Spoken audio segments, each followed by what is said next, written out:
Okay, I'm Calvin Schwartz, a New Jersey guy, Rutgers graduate. Helping wise, I was a former teacher at Rutgers University a few years ago at 74. I've written several books, including There's a Tortoise in My Hair. I'm a podcaster. On the advisory committee of the Women's Health Institute at Rutgers Robert Johnson Medical School. I mentor students. I love to do this kind of stuff and give back. I have a podcast, and I'm thrilled to be with you, Curtis. You're watching Success, Motivation, and Inspiration, where we share interviews with incredible leaders who are crushing it in life and business. Hey, welcome back to Success, Motivation, and Inspiration. I'm excited today. We've got Calvin Schwartz on the show. Mr. Schwartz, you're about to turn 80 years old, right? About 2 That's weeks from right. now? 2 weeks. I'm not too happy you brought that up, but so be it. Well, Yeah, I will be an octogenarian in about 16 days, 17 days, whatever. now you mentioned octogenarian before the show started there, and I thought that was some kind of a weird religious belief. Yeah. Well, maybe it is. Maybe it is a religious belief. To get to be an octogenarian and to get to be on your show here, it's got to be something above and beyond. Yes, I'm going to be an octogenarian, and I've been preparing for this day since 1969, when a student of pharmacology, I decided I was not in the mood. I was not in the mood to age traditionally. So Well, here I am. now you started teaching at Rutgers University at 74 years old. Yes. What mindset helped you to reinvent your life, reinvent yourself later in life? So I was a pharmacist 12 years. Then I worked for Luxottica Group for 25 years, an eyewear company. And I loved working for the richest Italian in the world. I learned a ton of stuff. And then suddenly, out of the clear random blue universe, I wrote my first novel called Fishy Water because I watched Casablanca. And then these things come to you. And then I said to myself, you know what? I'm going to retire. I'm old enough to retire. And I think I'm going to become a journalist. So out of the random blue universe, since I could write a book, I figured I could write articles. So I started writing for several magazines here in New Jersey. Then I got hooked up with NJ Discover, an amazing production company. And before I knew it and blinked my eye, I have a cable TV talk show, and we're bringing in some national type guests, Gilbert Gottfried, Frankie Trevitt, Tim Wright, who played for the Patriots. And all of this, where's this coming from? And then I decided to give back to students at Rutgers because I'm learning stuff. I'm reinventing. I'm learning. Kids, I guess they like because I could communicate. They're Gen Zs, but I could communicate on their level. And before I blinked an eye, I'm mentoring 14 kids. And back and forth to Rutgers campus 3 times a week, hanging out in the diner, mentoring kids an hour at a time. And then somebody saw all that, and a professor saw that, and she said, how'd you like to teach? I became a Man, teacher that's at awesome. 74. Now, what advice do you have for someone who's watching this right now, maybe on Amazon Fire TV, who feels too old or too late to start over? It's never too old. It's all up here. It's all up here. Just get out and do it. Not that thing from Nike. Just do it. Yes, sir. I'm promoting Nike here. Just do it. The thing is, you got to get out. The mindset is, yeah, I can do anything. Because it's funny when you wake up one day, Curtis, and you realize that this thing up here is a great repository of information. And actually, at 80, the stuff I've learned, it's called crystallized intelligence. And it's all the stuff I learned over these 80 years. And the funny thing about that is AI can't touch this. AI can't get in here. And so every one of us, whether you're a septuagenarian, 70 or 80 or 90, nonagenarian, we all have such priceless amount of information to give. Just do it and just start throwing things. You know what? My favorite thing is throw things on a wall. Something's going to stick. So I just kept throwing stuff on the wall. And all this is beyond me. I never thought I'd be doing this kind of stuff, be talking to you. But again, you're the difference between. I've spent time at senior care centers and stuff like that, trying to talk. When I was young, I'd go in and try to learn wisdom and knowledge and stuff. And I'd talk to some of the folks that all they wanted to do is talk about the past. And I'm not putting this down, but they wanted to talk about the past. They wanted to think about the good old days. They had not learned anything in the last 30, 40 years. It was still focusing on what they used to be in high school or college age. I was telling you about the guy before the show. when I owned the retail stores, we had this elderly guy was in his late 80s. He was 87 years old, and he had three buddies, all from an assisted living home, that were super sharp guys. But they had made a pact when they all moved in together across the hall from each other that they would not get old and stupid, was the guy's quote. And so they started researching. Every day they'd meet up, watch YouTube videos on coding and programming and hacking phones, and they were building Android apps for old Android phones. So I'd have this guy come in at 87 years old and teach classes to our seniors that were 60, saying, "Well, I'm too old. I can't learn to text. I'm too old." Now they've got an 87-year-old guy in there teaching them not only how to text, but this guy's also built apps for the cell phones. So kind of a cool thing to see that difference. But I love that about you, that you're making the decision to keep growing and progressing and stacking that wisdom and that knowledge on what you've already built, instead of sitting around and, well, I learned what I needed to back in 1960 and just going to waste the rest of my life now. Every day is kind of another adventure. I'm doing my own podcast. I've interviewed almost 400 people all over the world. And it's funny, things grow, and then it leads into something else, and doing some collaborations. And now as an author, I joined an authors group called Authors Network, because you push yourself. I'm 80, 79 years old, 80 years old. I don't need to join anything anymore, but you keep doing, and all of a sudden a bunch of doors opened up there, and before I know it, I'm collaborating with Kay Wagner on my next book, which is going to come out in another month or two. 10 Things I Learned from the Billionaire. Who knew? So keep an eye out for that as well. By the time this is published on Amazon TV, 10 Things I Learned from the Billionaire. I think it's going to be a great book as well. And I'm just loving this conversation so far. How do you maintain mental clarity and energy at your age, or as your age? Sorry, I'm gonna let me cut that out. I'll reset. No, that's it's fine. You're not insulting me. No. So I was just gonna restate that because I tripped over my own tongue. It's okay. How do you maintain mental clarity and energy as you age? That's a great question, and I think about that all the time, and actually begins. And I thought about it, Curtis. It actually begins when you're in your 20s or 30s. I said in 1969, I started. It's a mental thing. I wanted to be sharp, so in 1969, taking some supplements smartly, not taking mega doses of anything, doing a smart approach. 1975, analyzing the world and climate and health and stuff. I stopped eating everything with four legs. So I became a flexitarian in 1975. Why? Because I wanted to make sure this thing sitting on top of my shoulders functions at a really good level, and that all the cerebral outposts and the neurons and all that telomere stuff up there gets nourished. So how do I do this? Well, the message is you start doing this stuff in your 20s and 30s, because you know what? It's going to catch up to you. And you start thinking about all this stuff, and no, we're not going to live forever, and things do happen. I don't even smell alcohol, not for the last 5 or 10 years, because so the point being, where do we get all this energy and all this stuff from? It's nutrition, it's supplementation, this is a muscle. You keep exercising it. It's a muscle. You keep doing it, exercising it, and you read all about every day. There's another article coming out about social activity and doing stuff, how it's anti-dementia and stuff. So it's been my lifestyle and approach that I want to be doing. I mean, I didn't know I'd be doing this kind of stuff. I didn't know, 30 years ago I'd be talking to you today. You don't know these things. Yeah. But that preparation that you've done, that's advice that somebody watching this right now. If you're, for example, when I used to work with bodybuilders, people would say all the time, be in the gym, this guy is packing his chicken and broccoli, and I mean, every single meal is prepared exactly for the macronutrients and make sure that it is exactly what he needed. And he's in the gym every single day, working out, doing cardio, watching what he eats, getting to bed on time.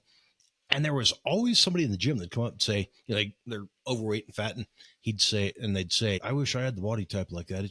You're so lucky. It's, and walk off like this guy had some kind of a genetic, got the lucky hand because he's got walking around with a six pack, versus the person that is, they go to the gym, walk around, walk on the treadmill for a few minutes, head home, watch Netflix.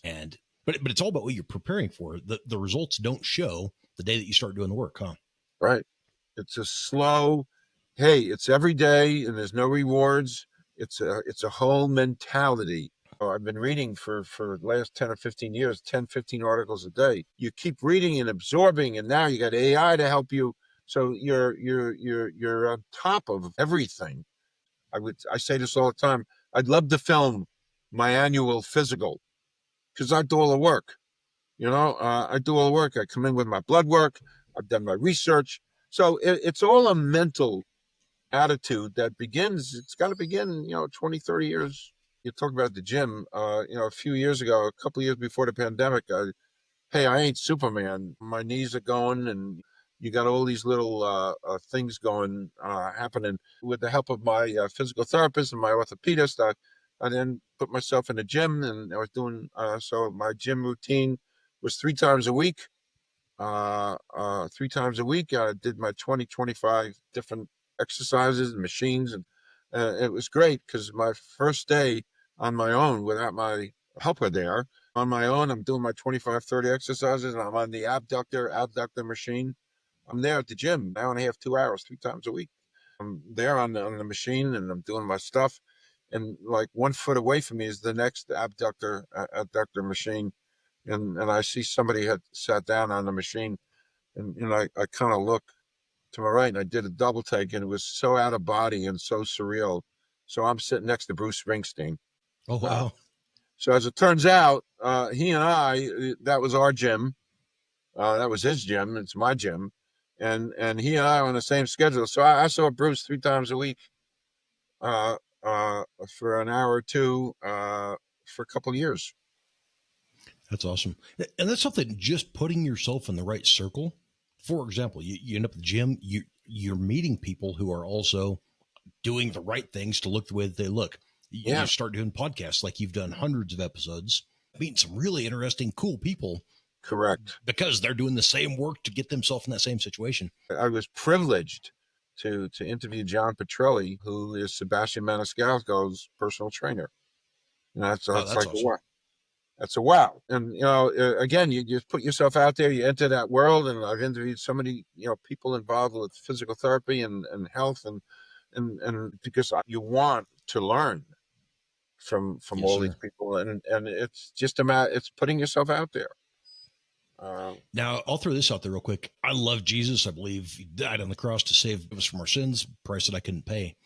Now, I know you said you're religious. First off, do you believe in God? And also, what role does spirituality play in staying young and driven? Well, I got to tell you a great Jesus story. That is an unbelievable story, and I wrote about it in here real fast. It's a fabulous story. 2016, my knees had gone. I'd been under 2 years of treatment for my knees with an orthopedist, physical therapist. They did everything legal and illegal to my poor knees. And it got to a point where I couldn't walk. I had a cane. The pain was excruciating.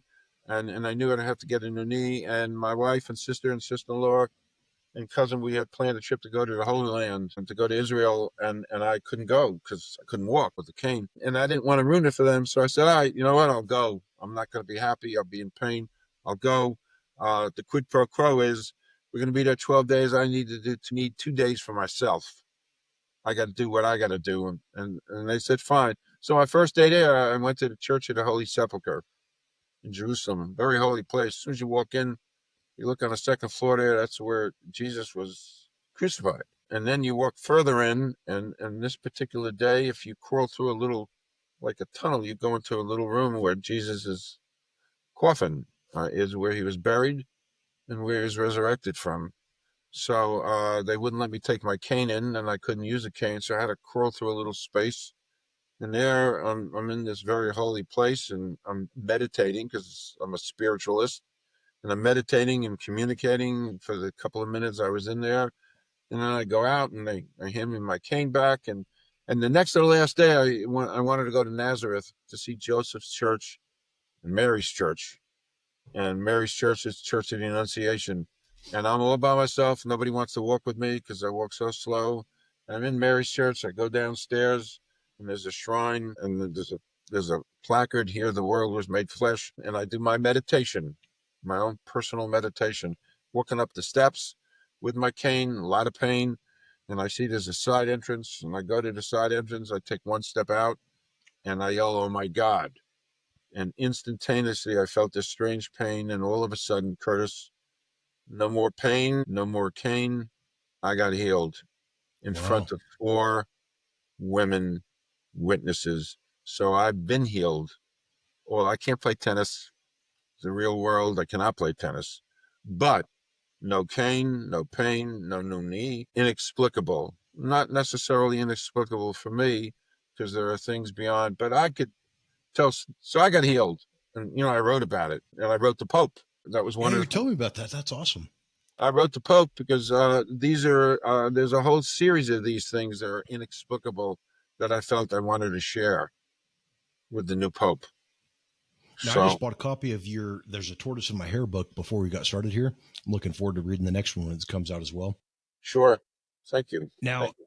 I read online, as we were researching before the show here, I read that you had lost 100 pounds in under 3 months. Is that true? And also, what is your Yes, advice for someone struggling with weight loss today? yeah, I'll tell you that. It's a spiritual thing. In 1989, July 21st, we just passed my anniversary of that. July 21st, 1989.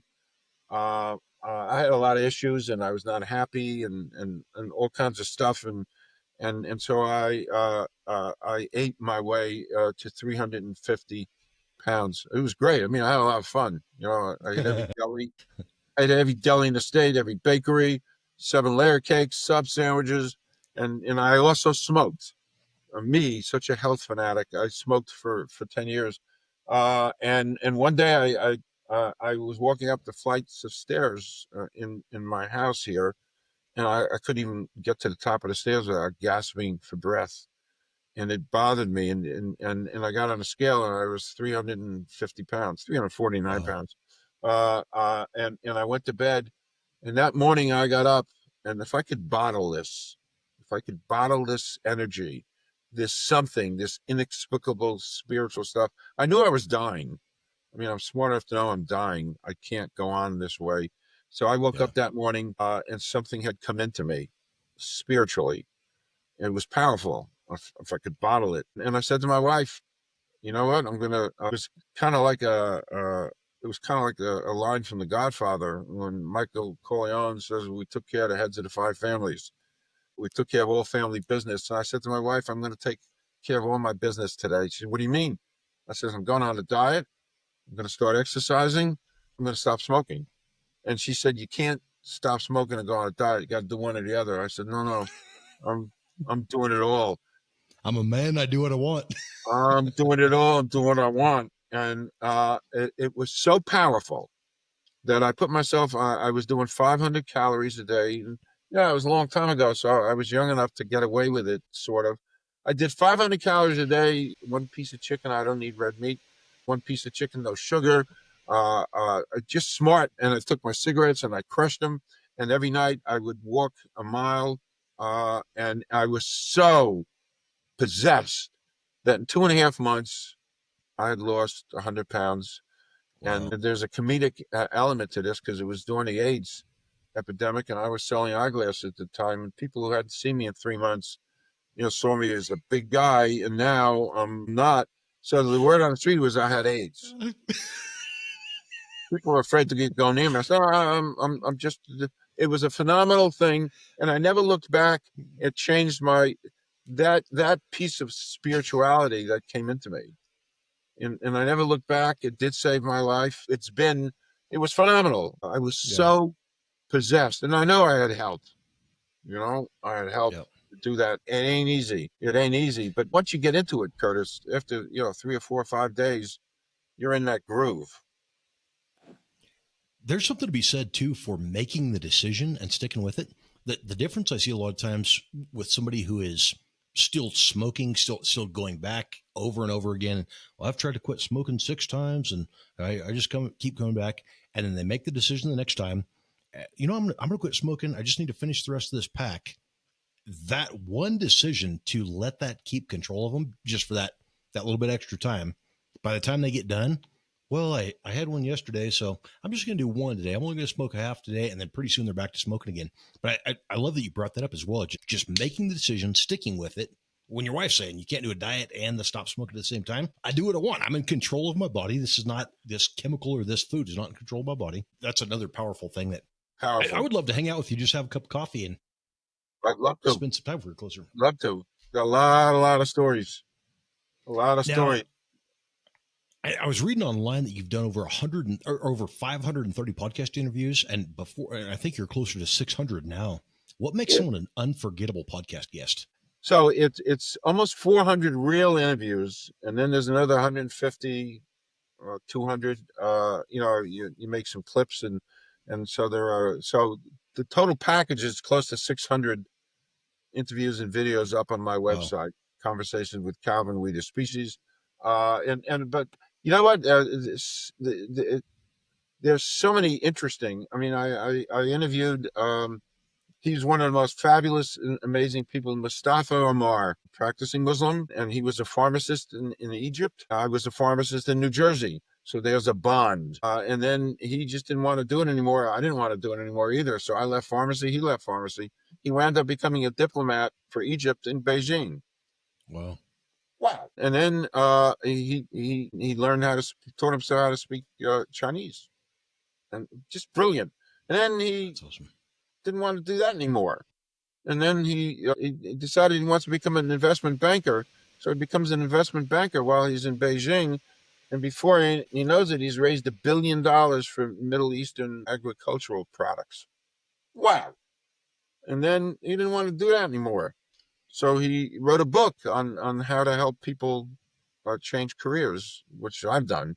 And that was our bonding. I mean, so he was just so fabulously interesting. And I've interviewed a myriad of all academics because you get into that groove. And I've interviewed professors from Stanford and Berkeley and Michigan. I interviewed this amazing woman. She's a professor at the University of Michigan. And one of her things is the Ukraine. So she flies to the Ukraine, Professor Yuling, I don't know, every 4 or 5 months to interview mothers and children, how it feels to be bombed every day. And that wonderful insight and the fact that she does that and she puts herself at risk. And I interviewed another amazing man. I'll have to listen to that one. That's powerful. Interesting stuff. And then there's Manu Garaburian from India, and he came up with this great formula to save groundwater to help Indian farmers. I mean, such diversity in content. And then the other thing I did, which was wonderful, I got involved with the Garden State Film Festival. I've been involved, and it's probably one of the larger independent film festivals in the country. And I offered to, interview, a couple of actors, directors, actresses. I sent a note this March to the director, and unbeknownst to me, she sent it out to hundreds of people. So I interviewed 40 actors, actresses, directors, producers, screenwriters in a period of 10 days. So I was working 10 hours a day. You know how it goes. And I loved it. It was wonderful because every one of them unique and different. They're all independent. We share that. I'm an independent writer. We share that bond. I mean, that was a wonderful experience. And you know what? I don't know how I did it because you know how it goes. Each interview is an hour and there's 40 hours there spaced over 10 days. It was intense, but I loved every second of it. That's awesome. That's my adventures. Now we've got our 8-year-old son. It's his first day back at school today. And I had to memorize this short saying about trying to be a good conversationalist. I told him, said, now Remington, what is your goal for today? He says, be interested, not interesting. What is your best tip for building rapport and trust in conversations? The best tip before you meet anybody, and I wrote about this in this 10 things I learned from a billionaire. It's a great question, Curtis. It's a great question. What I learned from the billionaire is before you meet anybody, before you meet anybody, for anything, you research as best you can everything about that person. So when you're there, and that in and of itself is a tremendous bonding, because the person is thinking, my goodness, he knows everything about me. He cares, she cares, he cares. And it's a matter of caring, and it's a matter of learning. So I've done that because I learned from the billionaire to do that. And that has been revolutionary for me, because first of all, you learn and you bond. Kind of has me cracking up because I learned recently, I just got married a few months ago here, and Congratulations. I learned that my wife, but before we ever went out on our first date, ordered a copy of my fourth book and read it cover to cover, researched, highlighted, double checked, fact checked the book, made sure that what I was saying was actually accurate. I didn't learn that until quite a bit later, but that was a filter that she used to see, is this guy who he says he is? But it also made it to where when we were having conversations and she would ask these open-ended, insightful questions, it really got me like, wow, she really understands me, because she had read the book that I had wrote myself, and I thought that was kind of a funny Wow. thing to do before going on a date with somebody. But how could a new podcaster stand out and build a meaningful show? Persistence, resilience. It's being genuine, being caring, and being patient. I said that. Nothing is, Joe Rogan isn't going to be born overnight. And it's a commitment, and it's dedication. From the day I decided to do this podcast, which, by the way, is 5 years ago, I think almost today, I started to do it. And I had a goal, and it's to give.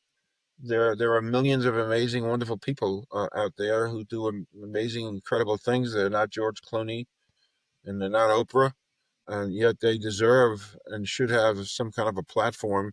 So in some small way, I can give them a platform. I can grow my platform. And that was some of the ingredients and the energies when I started this, is to do a little bit of giving back. These were nice, fuzzy, warm things to do, is to give back. But never get discouraged, because it's not going to happen overnight, and probably never will happen. There's a million podcasts out there, but find what you want to do, whom you want to meet and talk, and some of the goals you want to do. We all are the armies of podcasters. We're doing a service. We're giving people an opportunity to have a platform, and it's a good deed. It's a good deed at the end of the day. I love that. There's you see so many great podcasts that spent years not focusing on the monetization. You're spending money on equipment and time and energy and effort and doing a lot of work to make this an excellent show. But so many podcasters don't ever end up monetizing for years. Just the best ones, like you said, are just trying to give a platform, really share exceptional stories and help those people. And sometimes people end up, you may prevent a suicide by somebody get on and share their story and share what matters to them, and just they realize that, wow, somebody actually cares about what I've got to say. And especially if that person hears your podcast episode, they've watched you on YouTube or something, and now they're hearing that and they talk to that guest that was on your show. What an incredible, empowering feeling when somebody walks up and says, hey, I just heard you on Calvin's show, and man, it was really Right. what you said changed my life. So it's fabulous. It's absolutely, it really is. It really is a spiritual, and it's funny, you use the N word, and I always ask people when I mention the N word is monetization. I don't know what that is. I have no idea what that is. I have to get a dictionary and look it up. Money it's no, I have no aspirations for monetization. None. Because I do what I do. I'm a Social Security guy. And I don't want to earn any money because it might put me into a high tax bracket. Or I joke about that. That came from The Honeymooners. Remember that show? Was that before your time? it was before my time, but I'm familiar with. I've seen some of the episodes. Yeah, Ed Norton and Ralph Cramden, they didn't want to be pushed into a high tax bracket. I use that line all the time. It sustains me, Curtis. That's awesome. Now, the last question about podcasting, if we've got I know we've got thousands and thousands of newer podcast hosts that are trying to figure out how to get from podcast to TV, or maybe how to just make their podcast grow. What questions do you ask that get people to open up and really share deeply? Do you have any kind of a basic question you could give them to ask? For me, because time is valuable. I always suggest to people to give me some things you want me to ask you.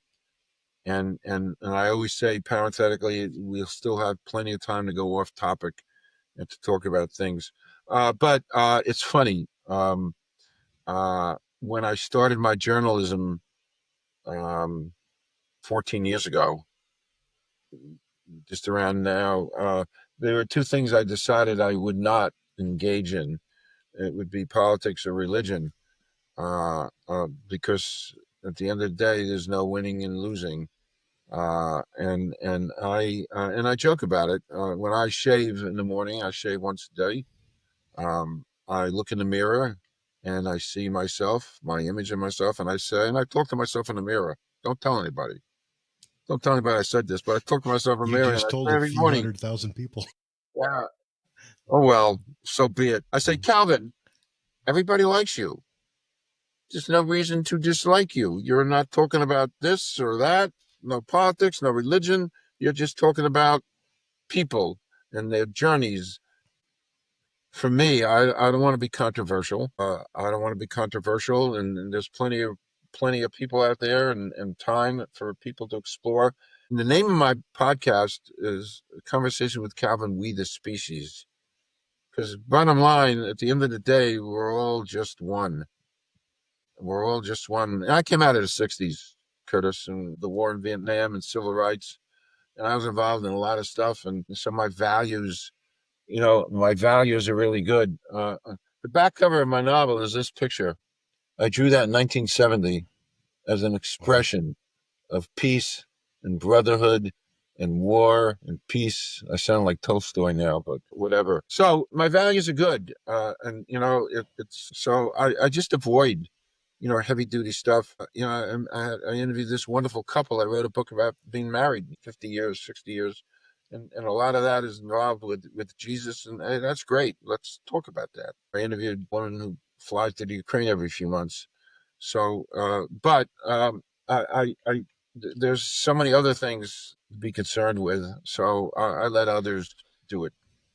I think that's good advice. I had a guy one day told me, another older gentleman that was real wise, just told me one of the tips that he would give to new podcasters is he said, you will never convince somebody that they're wrong. It doesn't matter how smart you are, how right you are. You're not going to convince somebody against the belief that they have already trained themselves into. Correct. I think that's good advice. By the We're going way, to go to brilliant. And I write about it in here often. You can never take somebody who's red and make them blue, and somebody who's blue and make them red. That's never going to happen. So that's all wasted energy if you're involved in the process. Let the people who are red be happy and well. People who are blue be happy and well. People who are gray be happy and well. Let's Yep. talk about other things that are important. Turbulence in the air with jet planes is worse than ever before because the atmosphere is heating up. So turbulence is bad. Let's talk about the fact that, I live 22 miles from the ocean here in New Jersey. And let's talk about the fact that down the road a little bit, I'm going to have oceanfront property and I'm going to be worth millions for 2 weeks. That's awesome. And then my house is gone. But for 2 weeks, I'm Yeah, a multimillionaire. that's It's funny awesome. stuff. So we can talk about that. So there's plenty of things to talk about. I love comedy. I've interviewed a bunch of comedians. I love comedy because comedy is wonderful. It makes us laugh. We need to laugh. This interview is sponsored by Newswire magazine. We celebrate the entrepreneurs and thought leaders shaping the future. Those who don't just adapt, but innovate. Who inspire others to think bigger, lead boldly, and create lasting change. Only a select few are featured in Newswire magazine. And for those who earn a place on the cover, the opportunities are unmatched. Your story shared with a global audience. Your achievements celebrated on national billboards, reaching millions. Every leader has a story. Every vision deserves a platform. Who will rise to the top? Stay tuned. You're witnessing greatness unfold.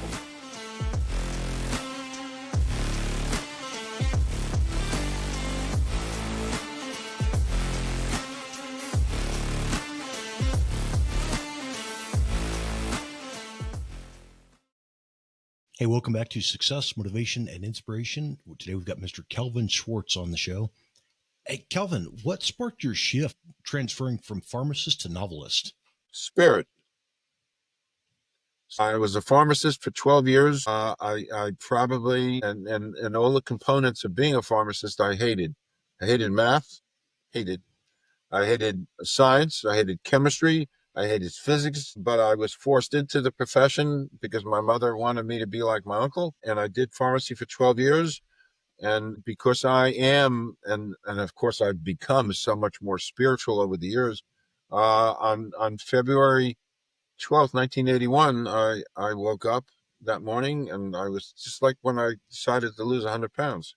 I woke up that morning and I looked at my poor wife who has to be the brunt of all these changes. I looked at my wife and I said, I don't know where it came from, Curtis. I said, I quit. Now she got a little panic there. She thought I was quitting the marriage. I'd have her doing that. Uh, I've done that before. I said, no, I'm quitting my profession. And I don't know where it came from, but these were all things that are meant to be. And I quit my profession and I sat home and I was only trained my whole life revolved around being a pharmacist from the time I was 12 years old, working in the drugstore, dusting shelves and stuff. So I don't know where it came from. I have no idea. I quit my profession. It's funny, the moment I decided to quit, there was a local playhouse here in New Jersey that had a commercial. They were looking for actors. They were putting on a play called Frankenstein. It was really a play that they had gotten from New York. And it was a different play. The creature had all the parts and you wanted to get inside his head to know how he felt being put together by all these different body parts. And that was the gist of the play. Now you can't tell, but I'm 6'5". So I'm a big guy. I played some hoops in my day. Anyway, I thought it was divine intervention hearing that commercial. So I said to my wife, I just quit my profession. I'm going to audition for the play Frankenstein. Um, so that was 1981. I'm still waiting to hear if I got the part. I guess I didn't. Oh, geez. Guess I didn't. And then I sat home for 6 months. And it did put a strain on the marriage. She's teaching and working and I'm doing the Rockford Files at 3 o'clock and some One Life to Live in General Hospital. So, and then out of a matter of desperation, I had a relative come to me and said, Calvin, you got to do something. How about if I get you a job selling eyeglasses? And Oh, wow. that became it was desperate. I mean, I had to do something and I never sold anything in my life before. So I said, well, I'll do it. And then there was a little spark. Gee, I like talking to people. This is Yeah. nice. And after a year and a half, boom, I got a job with Luxottica. Spent 25 years there, and would have retired from there, except one morning. And here's the next part of the answer to your question, Curtis. The next morning, I went up to I went to play tennis one morning, and it was raining, and I couldn't play tennis. I had all this energy. I didn't know what to do, and so something came into me and said, "Calvin, go watch Casablanca." I love that movie. I've seen it 50 times. So I go watch Casablanca. At the end of the movie, Humphrey Bogart shoots the bad guy, a German guy. It's 1942. Claude Rains, this wonderful character actor, picks up a bottle of Vichy water, which looks like this, and realizes in 1942 anything with the word Vichy in it was a bad word. It usually meant you're conspiring with the Germans. So he throws the bottle in the garbage, and I grab my head and I yell, "Oh my God!" And it was just like Fred Sanford yelling up to Elizabeth, I'm coming, I'm coming. And my wife said, You're right. What happened? I said, There's a novel in my head. She said, What do you mean? You never wrote anything in your life before. I never studied English. Everything was science. I said, I don't know where it came from, but I got to come down here and I got to write a novel. So 5 years later, this got published, Fishy Water. I did nothing with it then or now, but Curtis, this became a vehicle for me to completely change my life. I said, if I wrote a novel, gee, I could do anything. So I Yes, became a sir. journalist, a broadcaster, a TV host, a producer, teacher. But it was because of this. If you're watching this show right now on Amazon Fire TV and you're listening to this story, maybe you're somebody who's had a hard time sticking with things, or you kind of just have those, your wife goes, are you having a midlife crisis? Why are you changing careers in the middle of our marriage here? I have never interviewed somebody who is crushing it in life and business, somebody who's well known, somebody who's changed the world. I've never interviewed somebody who just got there and did the thing that they felt like they were supposed to do and just kind of went along with it for the next 40, 50, 80 years. It's always somebody who has had this harebrained idea. Maybe it was God talking to them. Maybe it was whatever the idea was, but they decided to follow and pursue and figure out how to make that work. And like your first novel, maybe that wasn't the thing that took off big, but that puts you on the right path to start these other books and all the other stuff, becoming a journalist and the other things that you've done. So exactly. Take that as a good example. If you're watching this right now, that somebody like our guest right now took that chance and used that to completely change your life. Now, your books explore themes like Emmett Till, spirituality, trauma. Yes. How should authors balance purpose and creativity? Well, it's funny. There's a lot about Emmett Till in here. Now, this was done 20 years ago before Emmett Till was so well known. You know, there's been 2 movies about his life, and he's so well known. His mother Mamie, so well known. I discovered Emmett Till 20 years ago. Well, it's to open up your soul and your mind and your eyes to be aware of the world and to feel. It's important to feel and to try to tap into things, and to try to understand. And I've always believed in the fight for civil rights, and it's been a part of me. So when I was doing this, I wanted to come up with an expression of how I felt. And so I discovered Emmett Till, and I have a chapter here with my character here using Emmett Till as a bucket list and going out to the Burr Oak Cemetery in Chicago, where Emmett and his mother Mamie are buried. And my character then spends a day sitting at the graves of Emmett Till and his mother Mamie, absorbing energies. You know, powerful stuff. But it's being aware. And I got to tell you, the spirits is the spirit world is a really a nice world, because a few years ago I got rewarded for this by giving this to Emmett Till's cousin, the Reverend Wheeler Parker. He was in the next. This is powerful stuff. I mean, really powerful stuff. And that's what moves me and energizes me. When Emmett Till was pulled out of the house in Mississippi there by the Klan, they went into actually Emmett's cousin's room by mistake. It was the Reverend Wheeler Parker. It was Wheeler Parker back then. And they were going to pull him out. And they said, no, that's not him. So they left him alone, took Emmett out and killed him and stuff. And then some years ago at Rutgers, at a basketball game, there's a friend of mine. She teaches about Emmett Till, actually. And she had the Reverend Wheeler Parker at Rutgers University. And she said, why don't you come meet him tomorrow night? He's giving a talk.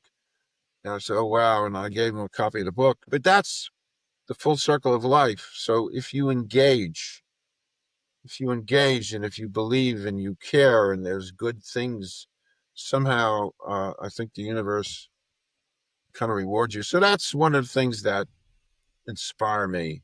And the big takeaway from that is you have taken action. When you feel there needs to be a change, whether that was your weight loss, whether it was a career change, whatever it is, you figure out that something's wrong or something needs to change or something isn't good enough, and you make that change. I think that's the big takeaway that people can get from this is when you feel like something needs changed, go ahead and change it. Don't sit around and complain about it for the next 20, 30, 40 years. Exactly. Just do it. Do it. I got a couple more questions for you. I know you're busy and I've taken a lot more time than most of your interviews take, but if someone wants to live life with more purpose, where should they start today? It's a great question. Where should they start? Well, you look at your past, you look where you're at, look where you want to be. And you know what? It's a mountain. You know, you're like an ant at the foot of Mount Everest. That's for an ant and for a person, it's a long journey up there. You got to begin with that first step. And that's what Confucius says. You begin with that first step. You want to lose 100 pounds, you trim your breakfast down. Everything begins with a first step. It's long and painful and laborious and slow. Have a vision, have a goal in mind, and know and be smart enough to know that it's not going to happen overnight. It's a process. It takes years sometimes to accomplish, to think, to do. Just do it and feed off every single day the progress that you're making. And you lose a pound, you lose this. It's all, and you take every little small step and you feed off of it, and that energizes you to keep going. Compounded growth. I love that. Last question for you, if you've got time. What is the legacy that you hope to leave through your work, your podcast, and your writing, and maybe this show on Amazon Fire TV? It's a clear legacy, and it became much more clearer as time went on. The legacy is, I tell everybody, I'm about as regular a guy as you can find. Rutgers football, Rutgers basketball. I love college sports, all the movies, and I mean, I'm a regular guy. There's listening to a lot of '60s music, and every which way, I'm a regular guy. Except I've been gifted to learn that there's a spiritual component to us, and there are things beyond our realm. And that's what I write about. There are things, everybody calls it, listen, we all call it different things. Jesus, Allah, Buddha, whatever you want to call it, it exists. It's there. It's really real. And I've been gifted, and I've had interactions, as I mentioned to you. I got healed and stuff. So the legacy I would love to leave is I'm a regular guy, and I've been gifted. We all have that gift. We just never take that antenna. We all have that antenna to reach. Most of us keep it unwound. It's not up. So we all have that. We're all gifted. We're all children, and there's something beyond our realm. Just be aware. That's my legacy. That's what I wrote about. Thanks for watching Success, Motivation, and Inspiration. This episode was designed to help you level up. See you next time.